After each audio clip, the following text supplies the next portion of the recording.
And welcome, everybody, to the inaugural edition of the Politics Unplugged podcast. And we didn't want to just start off with having just any old guest today.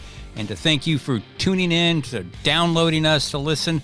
We're going to start with former Governor Doug Ducey. Now, it's been weird for me because for most of the past 12 years, remember, he was treasurer for 4 years before he was governor. I had to pay very close attention to Doug Ducey and what he did, but he's been almost out of sight, out of mind for the past 6 years. So we catch up with him today where we talk to him about his new project where he's ostensibly going to try to get more moderate business Republicans involved in politics and hopefully raise some money for his part and, try to get them elected to various offices. We also talk to him, of course, about MAGA. He shares an interesting detail about that infamous phone call he got from the White House when he was trying to certify the 2020 election. And of course, he got real animated when we talked to him about the state school voucher program that he expanded during his final year in office.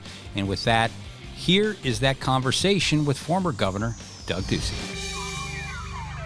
Doug Ducey, thank you very much for being here on the inaugural podcast of Politics Unplugged.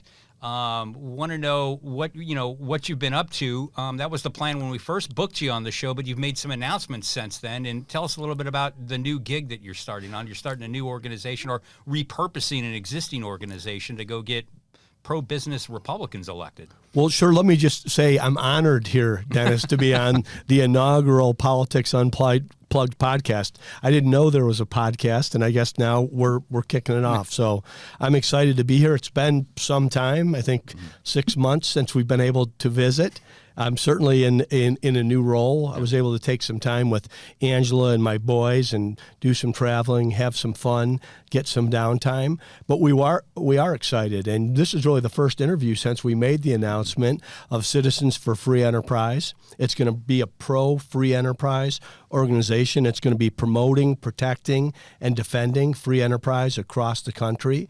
It's going to have a number of objectives. One is going to be to certainly educate folks on what free enterprise does for a community, a state, and the United States. Mm-hmm. I know that a lot of the discussions are around political freedom and religious freedom and freedom of speech. These are all important freedoms, but economic freedom is an incredibly important freedom. It's what's built this nation.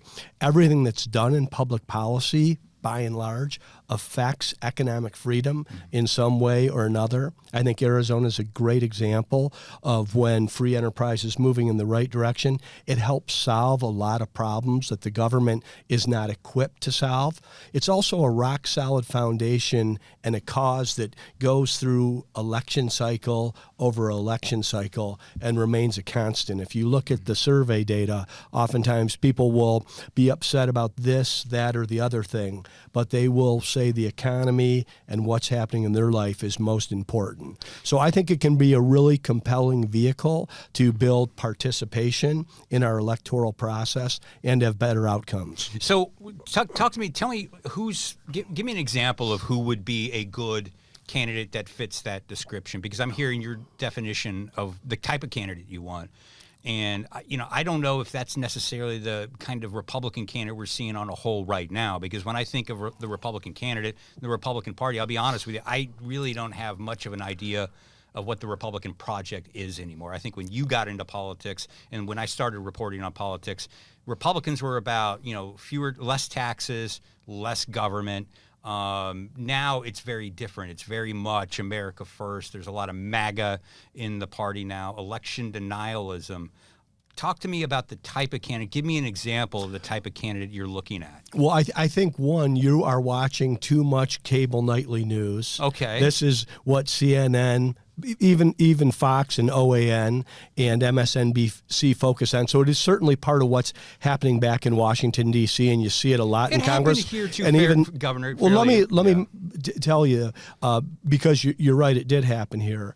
But I think you saw 8 years of it not happening in terms of the governor's office. And I think if you look at most of the Republican governors across the country, you'll see that same winning playbook. Mm-hmm. I saw a lot of good things that people like like Rick Perry had done in Texas, Jeb Bush in Florida, and Mitch Daniels in Indiana. And for most Republican governors and most gubernatorial candidates across the country, that remains the winning playbook. You saw somebody deviate quite a bit from that playbook, and they are not the governor. So I still think this is a winning message, but traditionally it's Washington, D.C.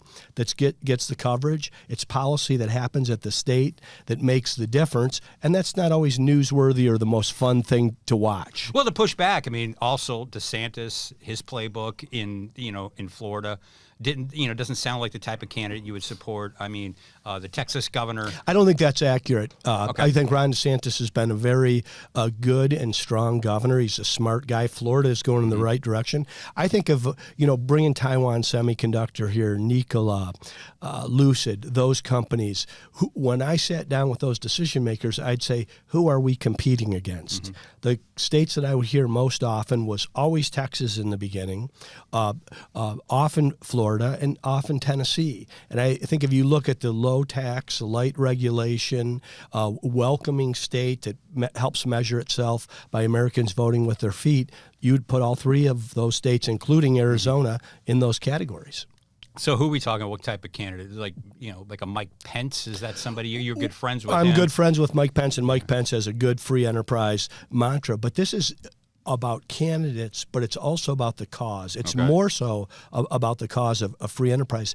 If you look at some of the current survey data with young people, and you put the word socialism and capitalism, it's about a 50-50 proposition right now. That should be very concerning to the future dynamism and energy for our nation. That changes up a bit as you position it free enterprise versus big government socialism, but making that case, making sure those policies are being carried forward. Also, it wasn't that long ago that good economic ideas were not just on one partisan side. I mean, Bill Clinton was actually accused of being pretty good on the economy. It was really under Barack Obama where these class warfare discussions came in. And oftentimes all a big company is a company that was a very successful small company, but they always seem to be winners in these policy situations. That's not right. It's the small business owner. It's his employees. That's what really makes the country run. That's where the job creation happens. That's where we see innovation and problem solved. And that's what the free enterprise the Citizens for Free Enterprise is going to be focused on. Okay, so tell me again. I was just trying to look at kind of candidates that you would support, because it doesn't sound like. I mean, would you support a Kerry Lake candidate? Listen, we kicked off on Monday. This is a startup organization, and what we're going to be doing is having a policy agenda that we think is going to be making friends with people on the right, the center, and even what used to be the center left. So as we get closer to these election and campaigns, Kerry Lake's not on a ballot. Well, I'm just again for the listeners. And there wasn't a lot of discussion about the economy or growth in the last governor's election. I think if you look at 14 and 18, that was the core of our discussion. That's really what I ran on, was being a former businessman. I had built a business. I was going to shrink a government and grow an economy. So I'm proud of that record. I think also that mantra and messaging has been successful in many other states that are growing and thriving, and it's also in the citizens' best interest. Well, and again, your message, again, classic Republican traditional message, shrink government, cut taxes. You did that, but that does not seem to be in line with where a lot of the Republican Party is today. And I know you were just saying, again, you disagree with me with that, but if you look at the candidates that Arizona put up statewide, I mean, these are MAGA, America First type candidates. What happened? Well, they lost. Yeah. And you look at somebody like, say, a Kimberly Yee, a Matt Gress, a Juan Ciscomani. They were much more in that Reagan, Republican, traditional libertarian conservative mold. They won. They were also talking about the future. They were talking about solutions that they could bring to citizens and problems that they could solve. So I think your takeaway is 100% accurate. People that were looking in the rearview mirror and wanted to relitigate 2020 they lost, and pretty much they lost across the country. And people that were looking forward and talking about solutions and taking that playbook that we've seen developed on the right for decades had a lot of success and will continue to. And I'll ask you too, because I have been waiting, I guess, to get you into more of a environment like this. I wanted to ask you, why did you campaign for Donald Trump back in 2020 then? Because this was a guy who didn't have a message like your message at all. Well, listen, there's a Donald Trump before Election Day and after Election Day. He won the presidency in 2016, fair and square, defeated Hillary Clinton. And I do think those policies from 2016 to 2020 were very good policies. Low tax, light regulation, securing of the border, what happened in Israel, identifying what was going on in China in a hostile relationship. There were a lot of positive things that were happening there. And I think that could have continued for 4 years, and a lot of good things could have happened after that, except he lost. And after he lost and the election was certified, it was time to move on. Yeah. And it's got to be a part of you, given everything that's happened since he lost, January 6th, the election denialism. You've got to look back and say that wasn't, maybe I regret sharing the stage with Donald Trump when he came to Arizona. I don't regret sharing the stage with Donald Trump when he came to Arizona. You got to regret him. I think a lot considering everything that happened. Dennis, when the votes were counted and the counties audited and certified that election, I certified it at the state level. And it was liberating because I was going to follow the Constitution and follow the law. You're right. I wasn't going to go around and tell people this election was stolen. In fact, there wasn't standing to challenge the election until it was certified. So if you did have evidence and you wanted to adjudicate it at the state level or the federal level, that was the time to bring it forward, and it wasn't brought forward. Yeah, I'm a little bit surprised just considering, I've known you for a while. I would think there would be a little bit of regret, considering everything that did happen after that 2020 election, that maybe you would have had second thoughts about maybe that was the right thing to do. But you were going to say? I said I'm proud of what we were able to accomplish in Arizona over 8 years. 2016 to 2020 were 4 of those 8 years. Sure. And I think we acted in Arizona's best interest the entire time. Once the election was over and the votes were counted, we did the right thing. Yeah, I don't regret doing the right thing. I'm not saying you did the wrong thing after the election. I was just saying campaigning for him, there was no regrets out there. I'm a little bit surprised by that. I know. I think we would have been better off had there been a different outcome in the election. I thought it was a winnable election, but that's behind us now. So talk to us a little bit, because you were talking about this subject. A lot of people think if you think about that moment where the president was calling you during that press conference we were all at. Take us through that and tell us a little bit more. Is there something else did you ever have a conversation with Donald Trump after that? It's a good question. And I think you're the first person who's asked me that question. Yes. And he was calling now.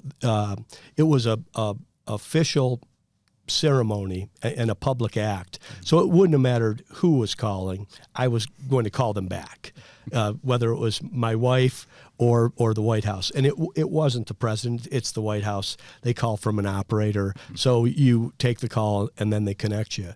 I think the ceremony was over 10 or 15 minutes later, and I called back and let them know that the certification had happened. They knew that in advance. And then we had the discussion around that there was standing and whatever evidence was there around the accusations of fraud could be brought forward. Mm-hmm. And so you didn't actually then talk directly to the then president at any time after that, did you? I don't believe I did. Okay.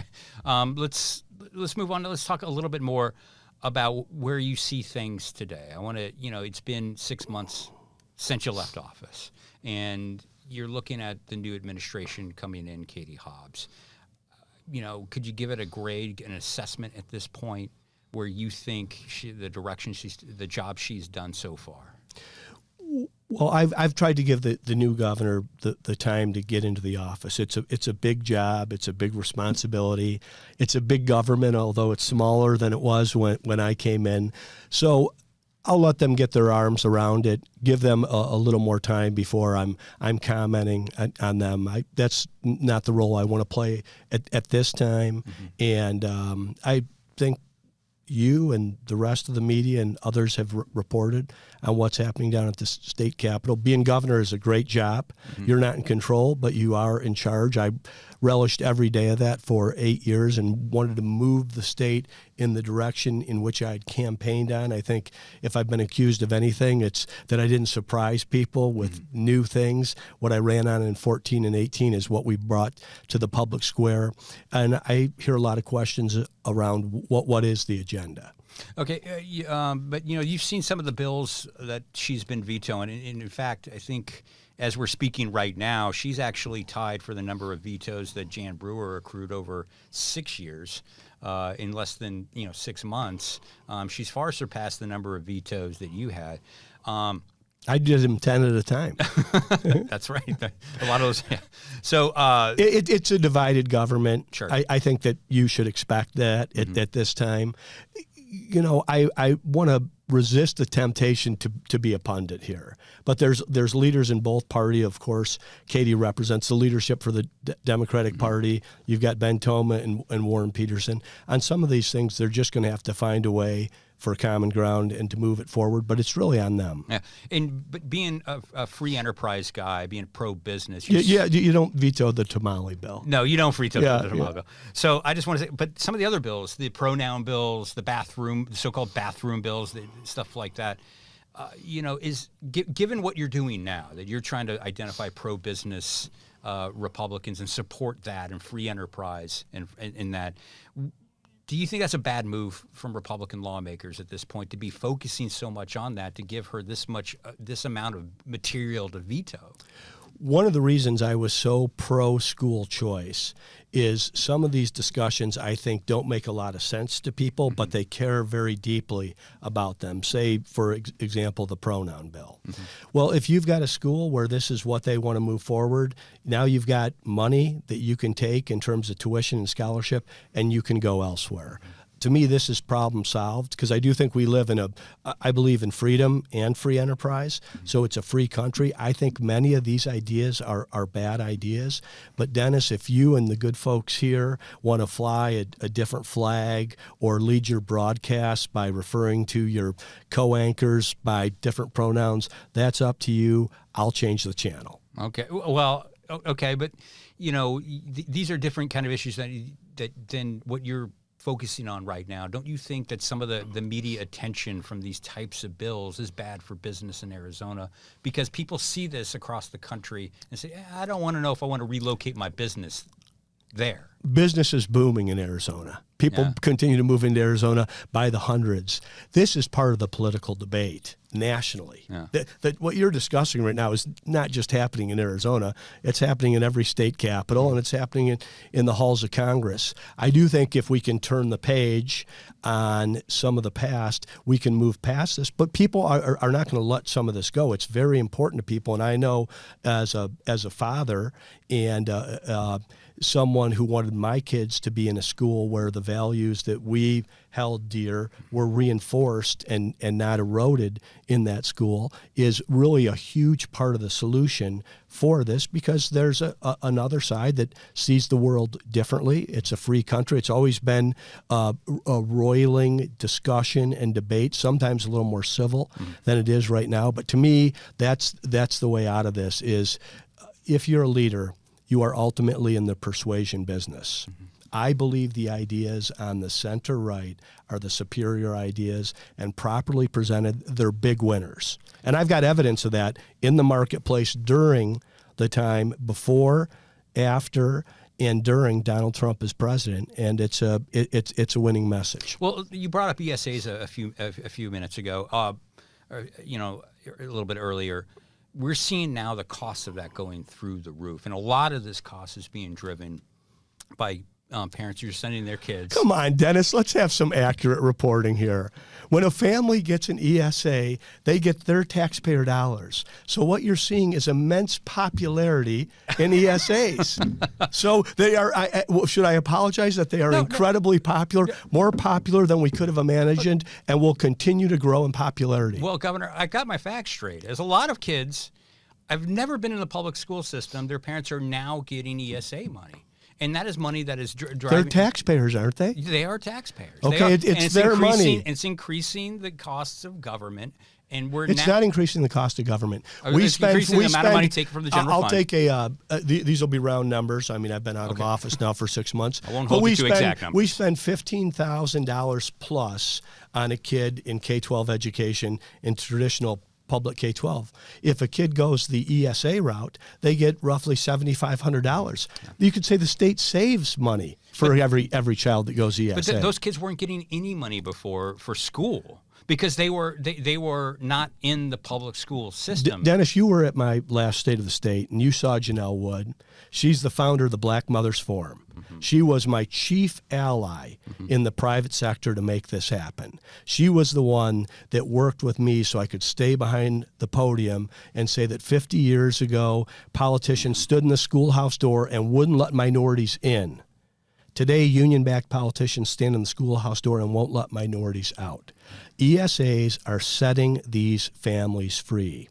And I get that's been your message all along, and I don't want to see any kid trapped in a failing public school. And I'm I just also talking want about the cost. That's all. That's what I'm talking about. Like I said, every child that chooses ESA saves the state money. But you couple that with the tax cuts that you passed in your final year, phased which in, have increased economic growth and development. But we're seeing revenues coming in below forecast, and we're looking into the future. Cut spending, Dennis. Cut spending. You can cut more programs that hurt who? What program should you be cutting? Our social safety net has never been stronger, at least over the last 8 years, in terms of the people that we helped navigate through whatever issue happened over those 8 years. And we also had a very conservative growth in the budget. In the first year, I don't know that it's ever happened in Arizona history, we actually shrunk the budget from what was the previous year, and then we grew it responsibly each year thereafter. You got to control your spending. Yeah, but it is, I get that you're pro-tax cut, but we're looking at future budget deficits now because you're spending too much. Because you're spending too much. Because you're spending too much, you Dennis. cut taxes. Dennis, let's get a whiteboard and a spreadsheet, and I'll show you how arithmetic works. You're spending too much. You are bringing in so much in revenue, and you have to spend less than that. That's the secret. But the tax cuts. I'm going to let the cat out of the bag now. Yeah, well, the tax cuts isn't going to. Every time we cut taxes, the budget increased. Every time we cut taxes, we got more taxpayers. Those are the facts. But those tax cuts, again, they're creating deficits that's going to force more cuts. Spending is creating deficits, Dennis. The budget in terms of revenue, spending that you agreed the budget has never been bigger. Yeah, but it's spending like you agreed to, and now you're cutting Dennis, taxes to pay for it. I left a $5.2 billion surplus. I think you can find a way to manage the budget there. And some of that was because of the federal aid funding from over the years from TARP and from COVID and all that. We were in great shape before any of that happened. Okay, The federal government sent us whatever share they were sending to other states. We put people back to work. We didn't pay people to stay home. We bonus people to get back in the workforce, whether it was full time or part-time. Those are the facts. Now, listen, you've got a new governor. Talk to them on how they manage the budget. We did rather well with it. All right. Well, want to kind of wrap up on a lighter note. Sure. I know you get very animated talking about tax cuts and ESAs and whatnot, and we'll leave that at that. But talk to me a little bit about pressure on you to run for the state Senate or the U.S. Senate, because there was a lot of talk at the end of last year and the beginning of this year that you were the number one choice from people in D.C. to run for this seat. You've always said that you're a CEO personality. You don't want to be one of 100 in the Senate. I do think that's an accurate description. You're being truthful when you say that, having known you now. But talk to me a little bit about the pressure that was put on you. Well, I mean, I was honored by the recruitment, and it was flattering, and it was just something I said no thank you to. Mm-hmm. I mean, the job of governor is a great job. It's a job I thoroughly enjoy doing, and it's a job that I wanted to do. It energized the campaign, all the commitment and sacrifice that goes into winning the job, and it's a job that every day you get out of bed and it's exciting. I mean, you can make something happen. You can stop something bad from happening. I love Arizona. I came here from Ohio.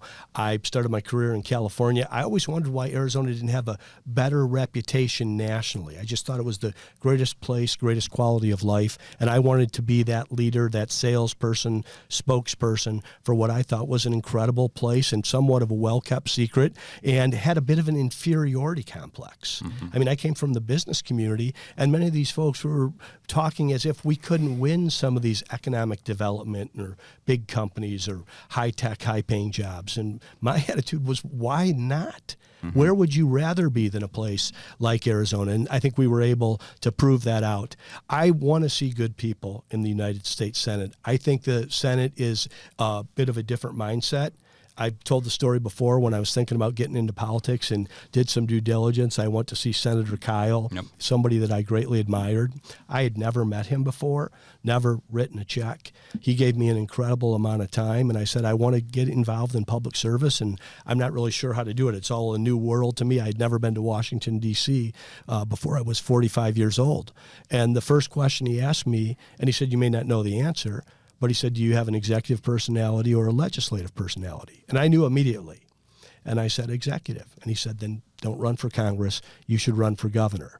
And that made sense to me at the time. And like I said, I want to see good people in the United States Senate. I think if you look at Senator Kyle and his background, both legally and policy, he was a perfect fit for the conservative cause, somebody I'm very proud of that served in our United States Senate. Senator McCain relished the United States Senate. My service has been on the executive side, and the Senate's not going to be something I pursue. All right, then final question here. Is there an elected office that you would ever run for in the future, or are you done with electoral politics and running for office? You're not done with politics, obviously, but are you done running for office? I'm going to focus on Citizens for Free Enterprise at this time. I'm not going to say no or foreclose on anything in the future. Like I said, I've thoroughly enjoyed my time in public life, but I also think it's good to go back to the private sector. I'm a citizen right now, and I want to make a difference. I want to encourage good, energetic young people to get involved in public life. But I would always tell young people, there's a ton of great interns that come down to the state capitol every day. I'd never been down to the state capitol until I was thinking of running for office. You know, there were no tax incentives for ice cream down there, so I was just focused on building my business. And a lot of the young interns down there someday might want to grow up and be governor or a legislator or a U.S. senator, and I encourage them all to go do something else, to build a business, to turn a school around, to join the military, and to do elected life in the second half of their career so they have some subject matter, real world expertise in something. And that's, I want to stay true to what I believe. But I'm watching closely as to what's happening. I care a lot about the direction of the country, the direction of the cause of conservatism. And there's a lot to be concerned about right now. And there's also some things to be energized by. All right. Just to end it there. Thank you very much for stopping by here on the inaugural edition of the Politics Unplugged podcast. You look like you enjoyed yourself thoroughly throughout this entire No, it was process. great. I encourage everybody else to accept Dennis's invitation. Including the looks over to Daniel over there. I'm like, man, we do know Dennis, don't we? So there he goes, asking that question again. All right. Well, thank you very much, Governor. Thanks, All Dennis. right. All right, and I want to bring on our producer, Colin. If you were somehow watching this on video, you wouldn't have seen him during that interview.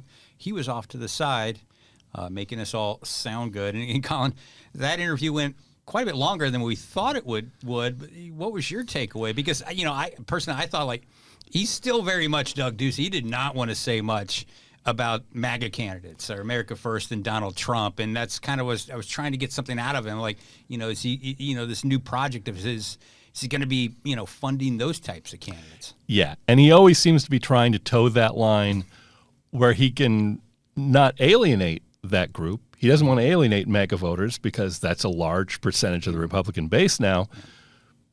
but those aren't necessarily his people. No. He's much more of a pro-business approach.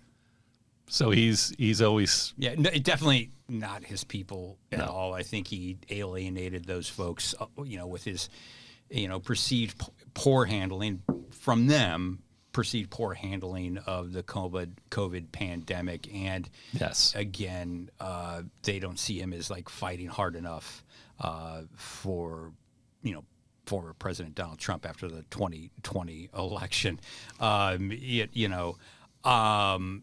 Definitely doesn't sound like he is going to be supporting like MAGA candidates with this group.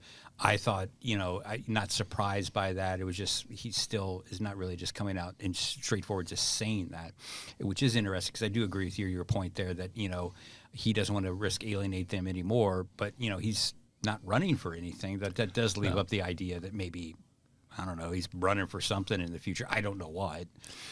And really given the way he describes himself, the only position you can see out there is president. I have no idea if that's something he would actually look at down the line. But if he views himself as strictly an executive, not interested in the Senate, he's not going to be governor again, you would assume. Yeah. Well, and I've always said with him, like, on paper, before you get to anything, just on paper, he's got the resume to run for the highest office. He does. He's born in, Ohio. I think he was the son of a cop. Drove his yellow Datsun out here. I've heard that story a million times. To go to ASU. Started Cold Stone Creamery, became governor of a border state. He's got all that going for him, but I just don't know if his brand of politics fits with the party right now or enough people in the party right now to make any kind of run like that, that maybe this time, just poor timing. It is. Because you're right. His resume is impeccable. He started a business. His time in Arizona, he focused on things that fit very well with the traditional Republican positions and was economically very successful here while doing that. But yes, I'm not sure this is the time. Maybe down the road things shift back to more traditional Republican views on things. And then he looks like a strong candidate. Yeah, and it's interesting too because we talked to him the ESA stuff, and he keeps saying the ESA stuff and tax revenue, his tax cuts coming in, phasing in, and we're seeing revenue come in from the state that's coming in under forecast, and what that basically means is the state's not getting enough money, the money it thought it would to pay its bills, and he keeps saying it's a spending problem. But when he was governor, he approved all these spending projects. If you're approving the tax cuts and approving the spending increases, something somewhere has to give. Yes. But he sticks with that. It's just typical. It was just it was interesting. I don't know where and if he can move forward, but I tend to think that this group is something, and I think I've spoken to other people who agree with me that this is kind of a placeholder, keeps him relevant, keeps him raising money, keeps those contacts out there in case there is something for him to engage in the future. I don't think a Senate race in any time in the future is up his alley, but maybe there's something else. I don't know. Yeah, I don't know what else it would be, but the Senate does not seem like his style. All right. Well, how'd you feel about the first podcast? Enjoyed it. That was fun. It went well. You didn't aggravate him like you sometimes did while he was in office. It took a while to get animated, which was refreshing. He probably forgets this, but the last time I interviewed him was down at the border when he was inspecting his steel containers, his plug, gap to plug a gap in the border wall. Right. He got really frustrated with me and called me Denny. A nickname which has lived on in the newsroom, at least. Yes, it's lived on to my to my non-approval and aggravation. Yes. Now, many people in the newsroom refer to me as Denny, a nickname I loathe. Yeah. So there you go. Now I've shared that with folks. You know what to call me if you'd like to aggravate me. Not that there's anyone in that camp. All right, man. It's been great. Looking forward to next week. We'll have another big guest. Yeah. That I can't reveal. We haven't booked him yet. All right. We'll come up with something. We'll do with something, man. Yeah. Thanks a lot for doing the show, for doing the show with me. And thanks to everyone for listening.